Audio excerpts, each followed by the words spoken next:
बिस्मिल्लाहिर्रहमानिर्रहीम। व्यूअर्स अस्सलाम वालेकुम। उम्मीद है आप सब खैरियत से होंगे। तो व्यूअर्स, हम एफएससी आईसीएस पार्ट 1 का जो मैथमेटिक्स है उसकी एक्सरसाइज 1.2 को डिस्कस कर रहे थे। इस एक्सरसाइज के मुतालिक हम 3 लेक्चर्स देख चुके हैं। आज हम इस एक्सरसाइज का चौथा और आखिरी लेक्चर डिस्कस करेंगे। तो व्यूअर्स, चौथा लेक्चर स्टार्ट करने से पहले मैं समराइज करूंगा अपने पिछले 3 लेक्चर्स को। तो पिछले 3 लेक्चर्स में हमने देखा कॉम्प्लेक्स नंबर्स क्या होते हैं, कॉम्प्लेक्स नंबर्स को डिनोट कैसे किया जाता है, फिर इनके ऊपर कौन कौन सी प्रॉपर्टीज फुलफिल होती हैं, फिर उसके बाद हमने देखा कि किस तरह से हम 2 या 2 से ज़्यादा कॉम्प्लेक्स नंबर्स को ऐड करते हैं, कैसे सब्ट्रैक्ट करते हैं, कैसे मल्टीप्लाई करते हैं और किस तरह से हम 2 कॉम्प्लेक्स नंबर्स को एक दूसरे पे डिवाइड करते हैं। फिर हमने उसकी एप्लीकेशन के लिए एक्सरसाइज 1.2 के फर्स्ट 13 क्वेश्चंस भी सॉल्व किए। तो आज हम चौथे और आखिरी लेक्चर में क्वेश्चन नंबर 14 से ऑनवर्ड जो है उसको वाइंड अप करते हैं। ठीक, तो क्वेश्चन नंबर 14 क्या है हमारे पास? तो क्वेश्चन नंबर 14 की मैंने स्टेटमेंट लिखी हुई है। कहते हैं find the multiplicative inverse of this complex number.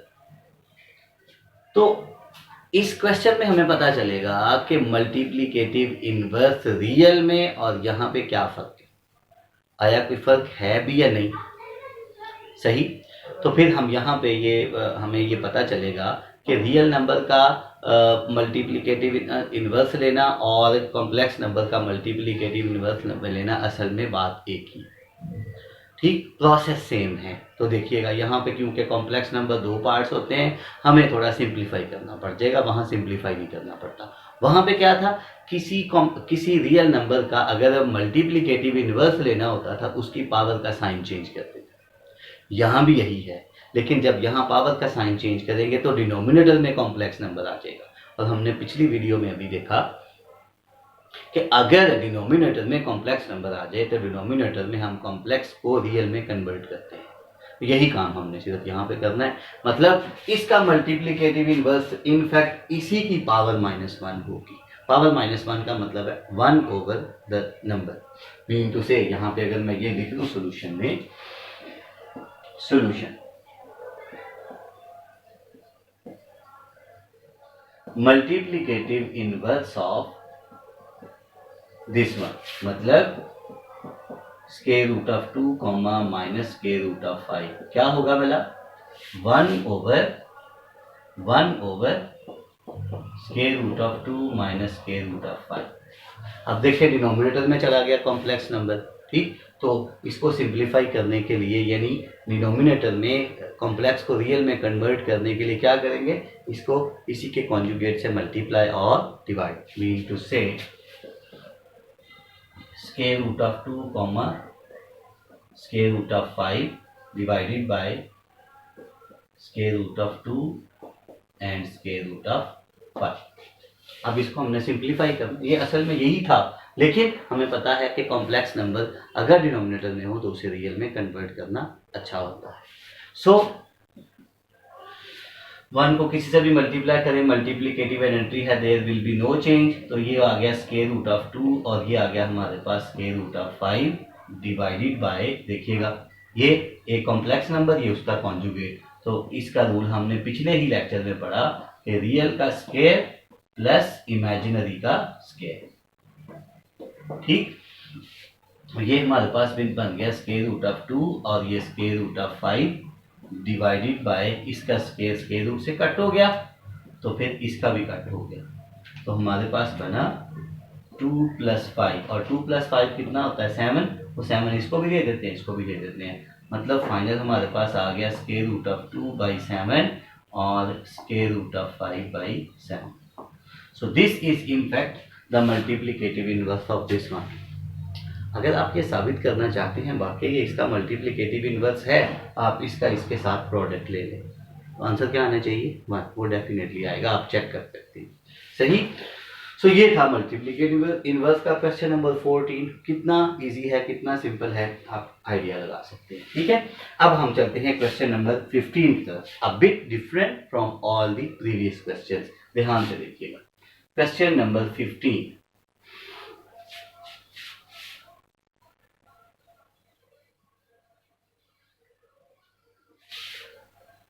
Very first time in mathematics we are going how to make the factors of a complex number। तो क्वेश्चन नंबर 15 यही है हमारे पास। क्या है क्वेश्चन? Factorise the following. हमारे पास जो numbers given है उनकी रियल में कोई फैक्टराइजेशन नहीं होगी, हमें उनकी फैक्टराइजेशन करने के लिए हमें उनको कन्वर्ट करना पड़ेगा कॉम्प्लेक्स में। ये हम यहाँ सीखेंगे। ठीक, अब तक आपने फैक्टर्स बनाना सीखे हैं, रियल नंबर्स के रियल फैक्टर्स। अब आप देखेंगे रियल नंबर्स के जो फैक्टर्स हैं जिनके नहीं बन पाते वो हो सकता है कॉम्प्लेक्स बनते हों, अगर बन रहे हो तो हमने बनाने हैं। ठीक, तो देखिएगा यहाँ आप ये सीखिए। तो क्वेश्चन नंबर 15 है, ठीक है, और इसका पहला पार्ट ही मैं ले लेता हूँ। ठीक, that is a square plus 4b square. देखिए अगर यहाँ पे माइनस होता तो फिर ए स्क्वायर इसे लिख लेते 2b होल स्क्वायर, तो a minus B into A plus b वाला फॉर्मूला यूज हो जाता। बट यहाँ पे हमारे पास दरमियान में प्लस है, फैक्टराइजेशन की कोई सूरत हाल नहीं है उस वक्त तक जब तक यहाँ पे माइनस ना हो। तो फिर हमें मजबूरन यहाँ पे माइनस को प्रोड्यूस करना पड़ेगा। तो ए स्क्वायर अगर यहाँ माइनस लगाएंगे तो यहाँ माइनस एक और भी लगाना पड़ेगा, तो ये हो जाएगा 4b स्क्वायर। इस माइनस को मैंने -1 लिख दिया क्योंकि 1 मल्टीप्लिकेटिव आइडेंटिटी है, there will be no change. अच्छा, अब ये भी असल में 2 का स्क्वायर है, ये भी स्क्वायर है, ये भी स्क्वायर है, तो ये माइनस हमें चाहिए, ये नहीं चाहिए। तो इसको फिर लिख देता हूँ ए स्क्वायर माइनस 1 को लिख देता हूँ आयोटा स्क्वायर। ठीक है, ये आयोटा स्क्वायर मैंने लिख दिया। अब देखें ये तो ए स्क्वायर है, -4 किसका स्क्वायर है? 2 का। आयोटा स्क्वायर ऑलरेडी लिखा हुआ है, बी स्क्वायर ऑलरेडी लिखा हुआ है, तो इसको हम लिख लेते हैं 2 आयोटा बी होल स्क्वायर। अब दो परफेक्ट स्क्वायर्स के दरमियान माइनस आ गया, तो एक दफा इनको माइनस लिख देते हैं और एक दफा इनको प्लस लिख देते हैं अकॉर्डिंग टू दिस फॉर्मूला। मतलब A square minus B square is A minus B into A plus B. तो ये फिर क्या हो जाएगा? फिर A minus 2 iota B into A plus 2 iota B. तो ये इसकी फैक्टराइजेशन। सही, तो देखें अब हमने सीखा कि किस तरह से हम रियल नंबर्स की जो फैक्टराइजेशन है अगर ना हो रही हो तो मे बी उसकी जो फैक्टराइजेशन है उसमें कॉम्प्लेक्स आ रहे हैं, तो वो हमने देख ली। सही, तो ज़्यादा क्वेश्चंस नहीं है, इसके 2 पार्ट्स और हैं, वो भी इंतहाई सिंपल हैं, आप लोग खुद से कर सकते हो, नो प्रॉब्लम एट ऑल। ठीक, तो अब हम बढ़ते हैं क्वेश्चन नंबर 16 की तरफ। तो उस क्वेश्चन में हमें कहते हैं separate into real and imaginary parts, यानी हमें कॉम्प्लेक्स नंबर्स का सम, डिफरेंस, प्रोडक्ट, कोशेंट वगैरह दिया हुआ होगा और हमें उसका रियल और इमेजिनरी अलग-अलग करके बताना है। ठीक है, और उसने कहा है write as a simple complex numbers. आपने सिंपल कॉम्प्लेक्स यानी जैसे a प्लस आयोटा b की शक्ल में लिखना है। तो इसके भी 3 पार्ट्स हैं। ठीक, तो इसका मैं पार्ट नंबर 2 कर देता हूँ। ठीक, उसमें पहला भी कवर अप हो जाएगा और लास्ट वाला भी कवर अप हो जाएगा। तो देखिएगा वो क्या है, क्वेश्चन नंबर 16 और उसका पार्ट नंबर 2।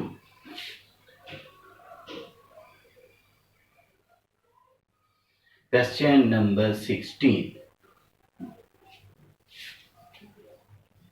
और पार्ट नंबर मेरे पास है 2।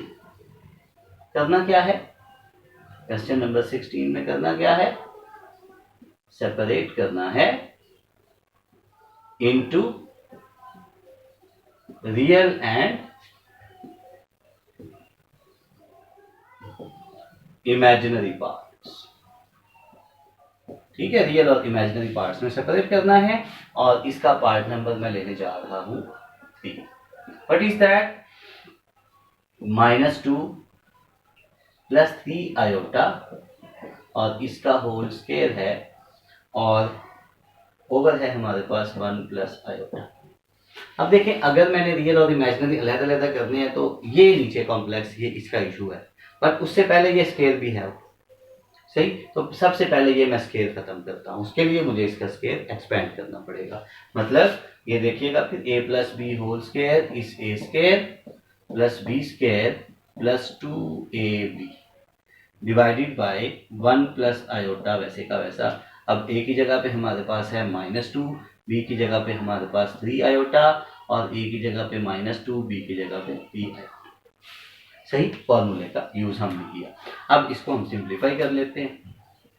ये बन जाएगा -2 का स्केयर 4 प्लस 3 का स्केयर 9 आयोटा का स्केयर -1 और ये -3 2 6 2 12 iota divided by 1 plus iota.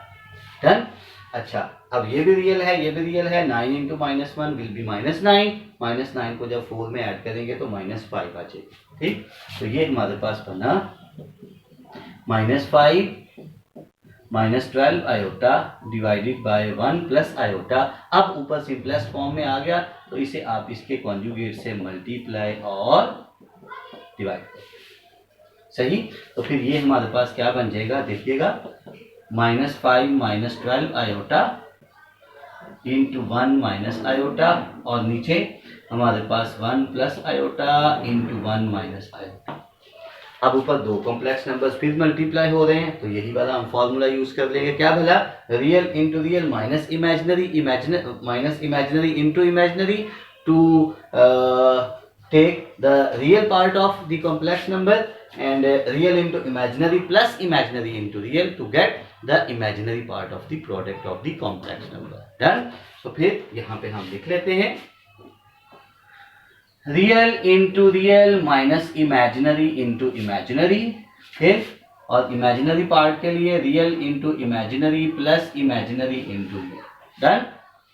और डिवाइडेड बाय, चेक करिएगा 1 का स्केयर और प्लस 1 स्केयर प्लस 1 स्केयर, क्योंकि आयोटा यहाँ कोएफिशिएंट 1 है। ठीक, तो ये हमारे पास बन गया। फिर देखिएगा रियल हमारे पास है -5 और इधर रियल हमारे पास 1, इधर इमेजिनरी -12 और इधर इमेजिनरी -1, इधर रियल हमारे पास -5, इधर इमेजिनरी -1, इधर इमेजिनरी हमारे पास -12 और इधर imaginary real 1। So making simplification we must have -5 और -12, क्योंकि माइनस माइनस प्लस माइनस फिर से माइनस, और ये फिर माइनस माइनस प्लस 5 और ये -12। ठीक, और डिवाइडेड बाय 1 प्लस 1 हो गया 2। डन। अब हम यहाँ पे ले आते हैं जी। तो -5 एंड -12 हो जाएगा हमारे पास -17, 5 -12 हो जाएगा -7। ठीक, और डिवाइडेड बाय 2। हमें रियल और इमेजिनरी अलग-अलग चाहिए, ठीक है ना। तो क्या बन जाएगा फिर, या यहाँ पे ये इस फॉर्म में लिखा हुआ है तो आप इसको यूं लिखें, पैटर्न देखिए, यूं लिख लेते हैं। ये हमारे पास कौन सा पार्ट है, ये इमेजिनरी पार्ट है और ये रियल पार्ट है। ठीक, तो यहाँ पे फिर क्या आ जाएगा हमारे पास, देखें ये आयोटा आ जाएगा साथ। ठीक है, ये बीच में फिर प्लस लगा के, यहाँ भी बीच में आप फिर प्लस लगा के, यानी जिस फॉर्म में लिखा हुआ है आप उसी फॉर्म में इसे लेके जा सकते हैं। ठीक, तो फिर यहाँ पे हमारे पास क्या हो जाएगा, 17 - 7 आयोटा। अब 17 को भी 2 पे डिवाइड कर देते हैं, 17/2 और -7/2 आएगा। This is your final simplest form in which you can see that this is the real part and this is the imaginary part. ठीक, होप आपने ये अंडरस्टैंड किया होगा। मैं रिपीट कर देता हूँ, इसको हमने कन्वर्ट करना है एक सिंपलेस्ट कॉम्प्लेक्स नंबर है बीन टू से कि रियल आपको और इमेजिनरी आपको अलग-अलग नजर आए। उसके लिए हमने सबसे पहले ऊपर स्केयर ओपन किया। जब ऊपर स्केयर हमारा ओपन होकर सिंपलेस्ट फॉर्म में आ गया तो हमने नीचे जो कॉम्प्लेक्स नंबर है उसके कॉन्जुगेट से मल्टीप्लाई और डिवाइड किया। ऊपर भी सिंप्लीफाई कर दें, नीचे भी फॉर्मूला लगा के वो सिंपलेस्ट फॉर्म में आ जाए तो रियल अलग कर दे, इमेजिनरी रह जाए। ठीक, होप आपने अंडरस्टैंड किया होगा। हम एक्सरसाइज 1.2 तक कंप्लीट कर चुके हैं अपना चैप्टर 1। किसी भी किस्म का कोई इशू हो आप मेरे चैनल के ऊपर जाके कमेंट में लिखें। इंशाल्लाह मैं कमेंट जो है वो डेली बेसिस पे रेगुलरली मैं कमेंट पढ़ता हूँ और उसका रिप्लाई भी करता हूँ। इंशाल्लाह आपके प्रॉब्लम्स मैं सॉल्व करूँगा। ये ख़ास तौर पे लेक्चर्स उन बच्चों के लिए हैं जो किसी भी वजह से एक्स्ट्रा कोचिंग क्लासेस नहीं ले पाते हैं, किसी वजह से पीछे रह चुके होते हैं। तो ये लेक्चर्स मैक्सिमम लोग उन तक लाजमी पहुँचाएँ। ठीक, दुआ में याद रखिएगा। अल्लाह हाफिज़।